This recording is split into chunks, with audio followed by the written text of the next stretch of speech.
if you look at my career path, I tried out different industries. And what I found that I really liked was machine learning and AI and data analytics. So I just stayed in that industry which is why I then pivoted my career to being a leader versus being a seller, because I felt like I feel really good about this type of technology in this space.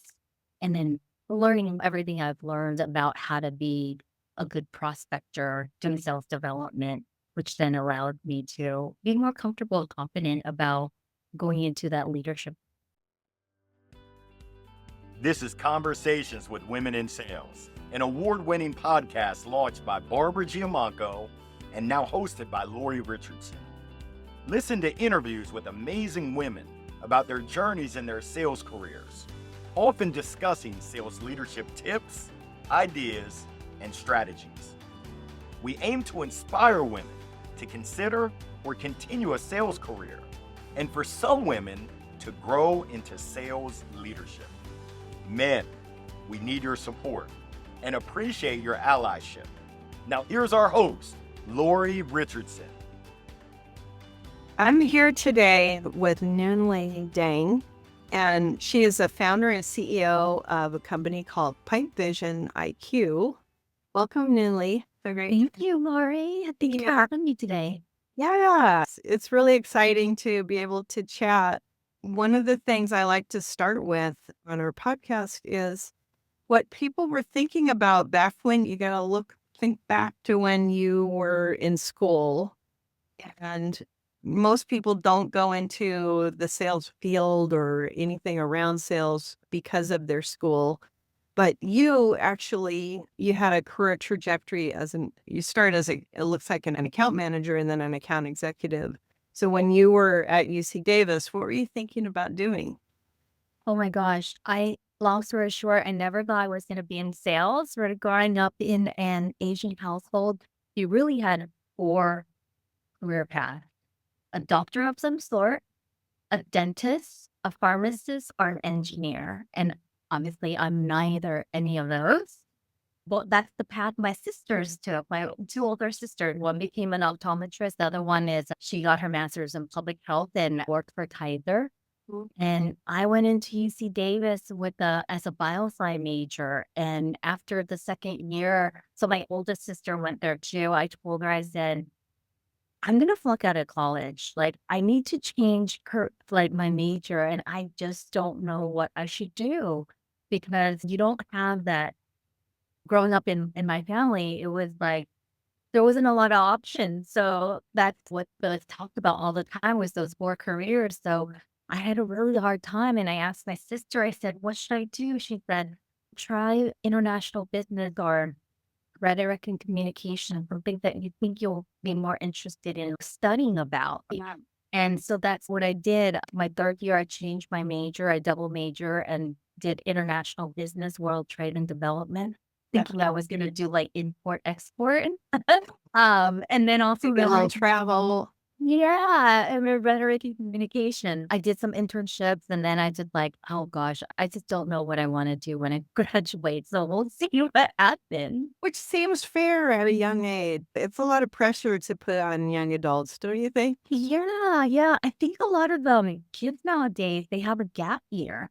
So Yeah. I don't know if you heard about that. So they graduate college and then they have that gap year to really figure out like what it is they want to do before they go back into college. So Important. Yeah, I think that's really it's a lot of pressure put on young people.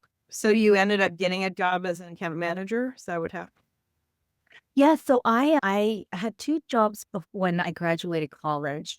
Again, just thinking about my skill set. Hey, what do you think you would be good at? So I was doing project coordinator for a few years, and I got to travel internationally, domestically, to set up like these tech conferences.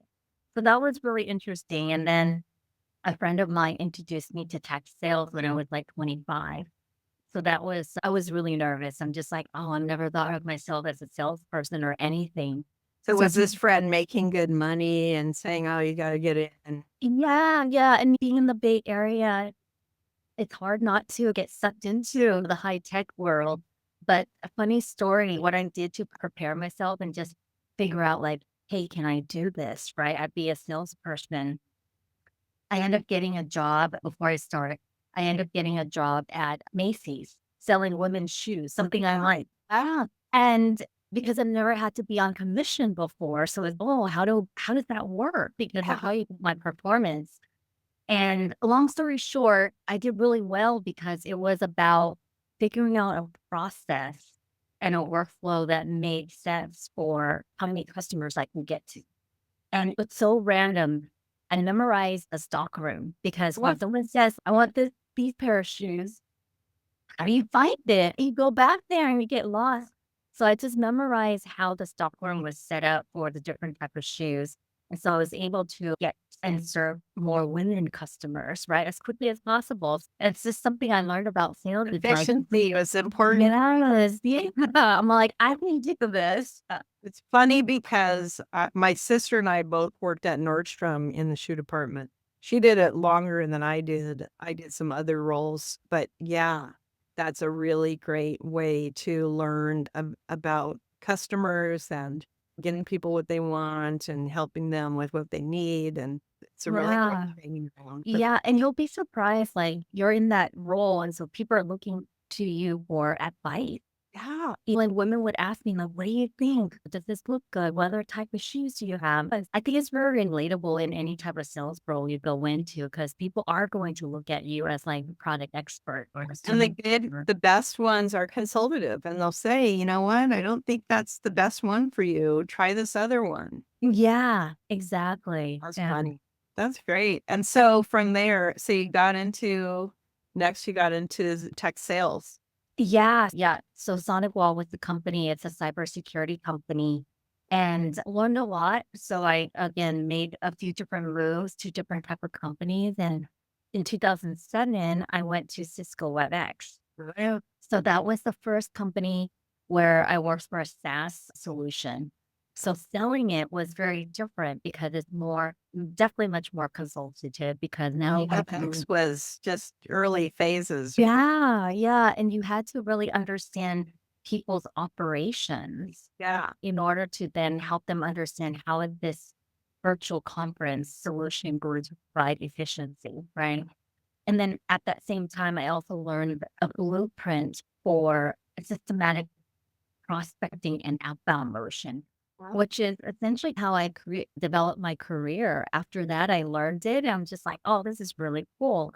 Back then, we didn't have outreach or sales log or Right. anything. So The good old days. literally was manual. Like I set up this whole process, but it was all manual because I would put it on my calendar. Monday, do all these calls, do all these emails. Wednesday, follow up with all these emails. It's Cadence going. yeah, yeah. And so when they had these solutions come out, I'm just, oh my gosh, like, and this is the time saver. But yeah, it was at WebEx that really taught me the systematic approach to finding people, outbounding to them. And then over the years as a seller, I continued to use that workflow for myself and I just refined it. Yeah, and then that's where I said, "Okay, I'm in 2013, it's like, what do you wanna do? Do you wanna continue to be a seller? Do you wanna be a manager or a leader?" And so I took the leadership route and thinking about, "Okay, do I wanna manage salespeople or do I wanna manage SDRs?" So that was And your thought process, not someone saying, hey, we think you could do this role. yeah, exactly, yeah, and for me, I really enjoyed the self-development aspect of it because it's a combination of, like, art and science, right? And so that's the route I took and again continue to refine my blueprint and my framework essentially. So Yeah. you didn't wait for someone to tap you on the shoulder. You went to your leadership and said, I'd like to be considered. Or was there an opening and you wanted to do it? Or Yeah. So there wasn't an opening. So I actually went and looked for my own opportunity. Yeah. And I do want to make a comment. Like when I was at Sonic Wall, my first sales job in tech, being there for 3 years, I did get a promotion to being a manager. But for me, like I didn't want that at that time because I felt like there's so much more for me to learn if I want to go into leadership. And there's always still opportunity for me to be leadership. I was young in my career. I don't want to jump ship, take a path where I just wasn't ready. And you don't really get the coaching that you need Do when you you think move that's on. common that men would do it though? Like they're like, okay, I always get when women will say, oh, I'm not ready for this. I don't have the Yeah. skills. And I point out to the presidency of the United States year after year, none of those people who happen to all be men have ever done that role. But Yeah. everybody they can. Yeah. No, you're absolutely right. I read somewhere where they say women will take a job if they're 80% there, whereas men is like lower. If they have 40% of the skill, they're like, I can do it. I'm gonna do it. Right. Yeah, it's an interesting thing about how we've been raised. And I don't know, being raised Asian, how it's even different for you, especially if you're limited in buckets of what you're supposed to be doing. But yeah, a lot of us are told don't rock the boat, don't speak out, just do your job. And women are natural caregivers and nurturers. And so we don't want to be like, hey, I want to be the boss here. I want to run things. Yeah, yeah. And I think my perspective of being a leader was very like I wanted to be able to really lead and guide a team efficiently. For me, like there was so much more for me to learn on how to be a good salesperson. And then also how can I then turn around and share that back with the team that I would be responsible for. So what did you do to feel like you would be ready for the next time when you said, I want to be in leadership? Yeah, I really explored a lot of different technologies, right? Because a lot of people become really comfortable in their industry or their job. I wasn't scared to take a risk in that way because I knew that I was very adaptable. I could quickly learn different type of technologies quickly. And so I just tried out different, if you look at my career path, I tried out different industries. And what I found that I really liked was machine learning and AI and data analytics. So I just stayed in that industry which is why I then pivoted my career to being a leader versus being a seller because I felt like I feel really good about this type of technology in this space. And then learning everything I've learned about how to be a good prospector, doing sales development, which then allowed me to be more comfortable and confident about going into that leadership. Yeah, and you worked at big brands like Lattice Engines was a really big deal. I remember that. Dun and Bradstreet and Talk Desk. How did you go like from a director to a senior director, for example? Yeah, my first director role was in Atlantis Engine. So I went from a manager to director role. And that's where I'm just like, my mindset was different. I'm going to take that job. I'm going to do it. I'm going to be able to do it. Right. And just going in there really confident about what I can do and like my approach and my methodology to sales development. And then just staying at Top Desk, I'm sorry, at Lattice Engines and then again, just really showing the president and the co-founders that I really know my process well. And then I also took on more of the sales operations side. Yeah. Because it's not like sales development at a leadership role. It's not just the whole outbound motion, but like there's a lot of technology that's involved that you have Yeah. to think about, like how do we create efficiencies around that? Because every technology company has an SDR team and they use a bunch of different tech stacks. But a lot of times those tech stacks aren't optimized to be efficient for an SDR or BDR team. So it sometimes actually causes a lot of bottleneck for them to be productive.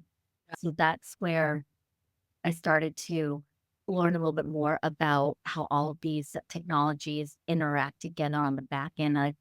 I think my mind also works in that way. So tech really helped you. Understanding tech helped you a lot, it sounds. Did it also help to have good leadership, people that you respected? Yeah, and I think also like the freedom to to be myself and then for them to give me guidance where I needed.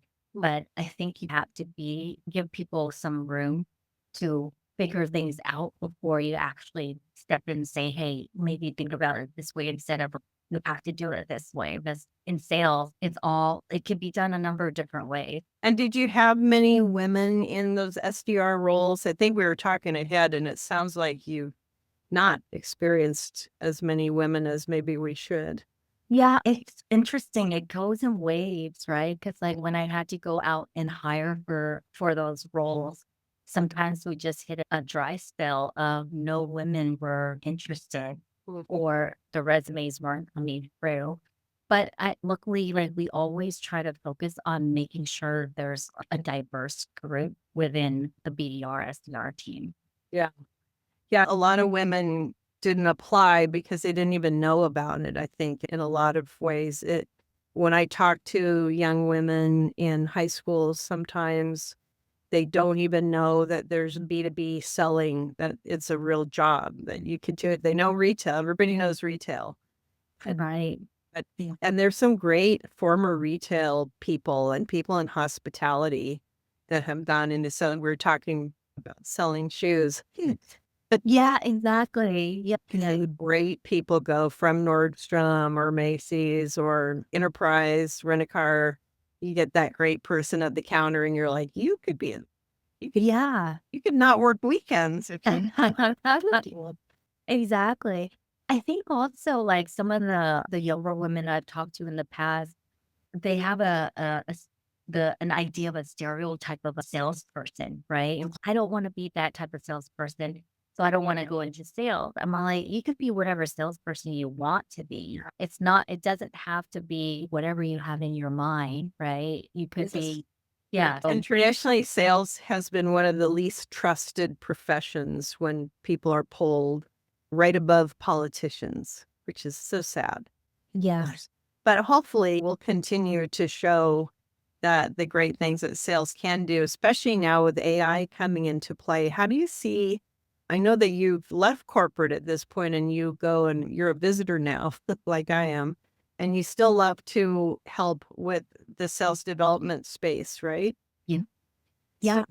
what do you think of AI and how people are getting scared that it's going to eliminate all the BDR, SDR roles? That's not going to happen, do you think?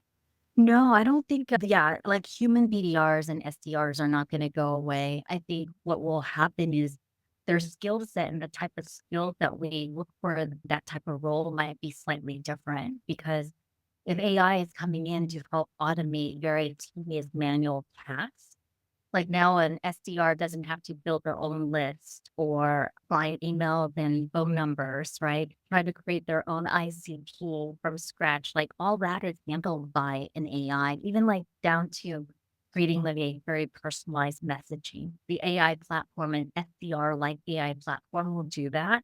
And it can do it at scale using that BDR's account to go out and send out messages.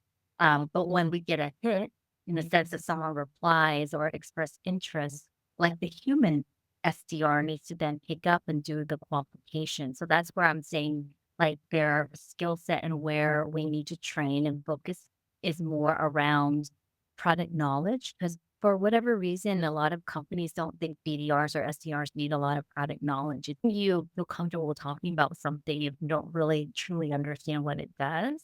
Yeah. And So also buyer information too, because I know at SaaStr, I was surprised to hear people like Jason Lumpkin, who founded SaaStr, talking about how an AI agent would initially reach out to someone like him. And it turned out to be something he was actually interested in, and he responded. And then when the BDR called, they didn't know anything about him. And they were, oh, so what's your podcast like? And asking him these very elementary questions, which we can't afford to do anymore. no, that's where I was like, no longer are like, yeah, when we fast forward in the next few years, yeah, even the way we hire the team is going to be different, meaning that they will probably want to look for somebody that really understands technology and how to use AI efficiently. Because a lot of young folks are still trying to figure out like how to use ChatGPT and all these like AI technology to their advantage. But And once how the business works too. I think the fundamentals of, if anyone just looked at who Jason Lemkin was and just even used AI, find out who he was, they could have started a very highly intelligent conversation with them a few seconds and gotten his attention. Yep, exactly, exactly. Yeah. Yeah, so Mm. that's gonna be interesting to see how that I feel like it might be the way grocery stores are now, where you'll have 6 quick checkout lines. You have 2 lines with 3 machines and 1 person helping with that, as opposed to 6 more cashiers. There will be less people, but it's not gonna eliminate that. One person's gonna do higher level things, and maybe they'll be a lot more efficient because of that.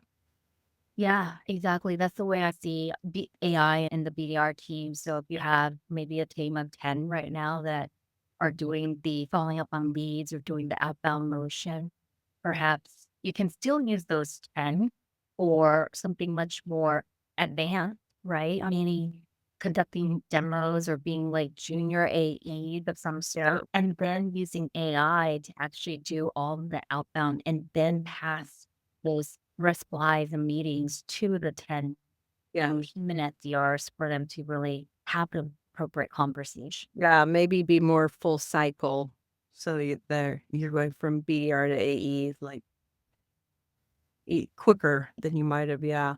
But Mhm. no matter working on being better and quality and communication skills, empathy, all these things that AI doesn't do at this point, that's what BDRs and SDRs need to be thinking about right now. Managers need to be working with them on that so that the best we need to work with the best and not people who are mediocre or halfway into their role. They need to be fully into it, don't you think?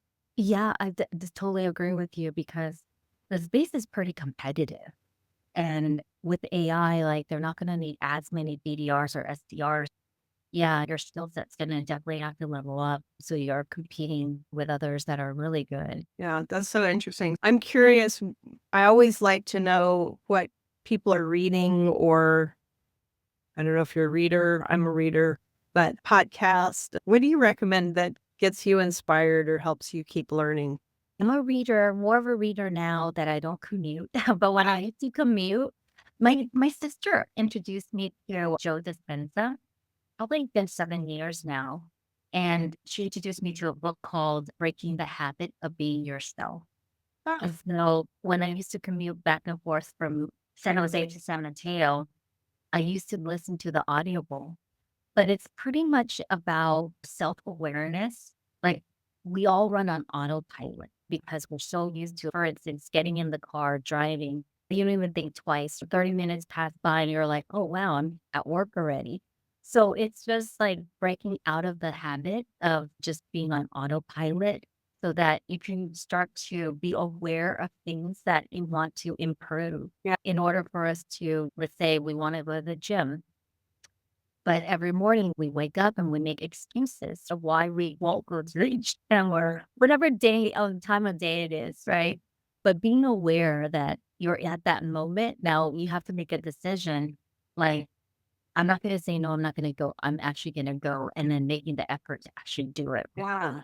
So it's really about your mindset and like, what are you going to do to really change it if you really want to be doing something different and elevate your life personally, professionally.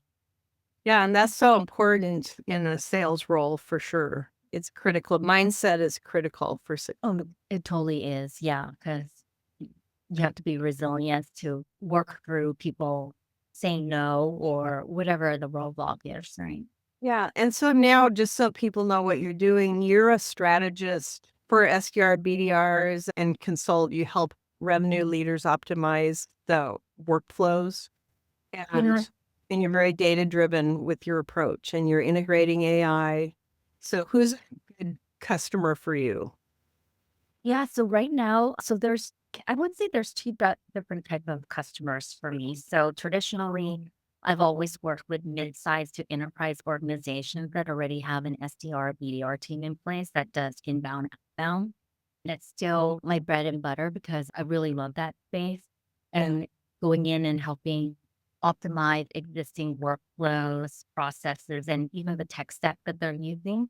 But with AI, I'm starting to talk more with SMB organizations Or because now they have the ability and opportunity to leverage AI technology to really scale their outbound motion without really having a lot of overhead. Because the AI would now act as their SDR to a certain point, right? Where they're generating the interest meetings and then human AE or even a co-founder, right? Or a founder could then take that call and then do the pipeline development that way. Well, that's great. And you're enjoying it. You don't miss that grind of corporate every day. I do. I think I miss it because you have your colleagues that you work with on a day-to-day basis, but I still get that from working with my clients. I work quite intimately with like sales operation, marketing operations, the BDR team, SDR team, and the leaders.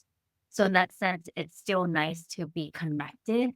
But yeah, I really do enjoy the flexibility of my schedule and being able to interact with so many different companies and clients. Oh, that's fantastic. So, can people reach out to you on LinkedIn? Absolutely. Yeah. Okay, so Nhungly Dang, and we'll have information in our show notes. And I'm really curious to hear how things move forward for you. We thank you so much for being here and continued success to you. Yeah. Thank you, Lori. I really appreciate the opportunity to chat with you and be on this podcast. So it's been fun. Great, thank you.